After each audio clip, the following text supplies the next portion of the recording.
Hello everyone, good morning সকলকে। তোমরা সবাই কেমন আছো? আমি কিন্তু বেশ ভালোই আছি। তো আজকে রবিবার আমার ছুটি বলেই ভাবলাম সকালবেলা তোমাদের সাথে এই ভিডিওটি আমি শেয়ার করি। সারা রাত এখানে খুব বৃষ্টি হয়েছে আর সকালবেলাও ঝিরিঝিরি বৃষ্টি পড়ছিল। আর গাছে দেখো নানান ধরনের ফুল ফুটেছে। আর আমি ঝিরিঝিরি বৃষ্টিতে এসেছি এখানে ফুল তুলতে। বৃষ্টিতে ভিজে ফুল তোলার কিন্তু একটা আলাদাই আনন্দ আছে, কি বলো তোমরা? আমার তো ভীষণই ভালো লাগে হালকা বৃষ্টিতে ভিজতে। তো এই সুযোগে ভাবলাম একটু বৃষ্টিতেও ভিজা হবে আর ফুলটাও তোলা হয়ে যাবে। আর সব থেকে বেশি কী ভালো লাগে জানো তো?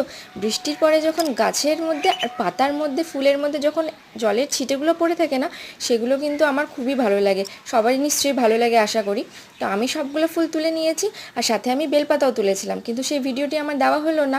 যাই হোক, অন্য কোনো সময় শেয়ার করব। তো আমার এই ভিডিওগুলি তোমাদের কেমন লাগে অবশ্যই জানিও, আর লাইক করে পাশে থেকো। আর সাবস্ক্রাইব করতে কিন্তু একদমই ভুলো না।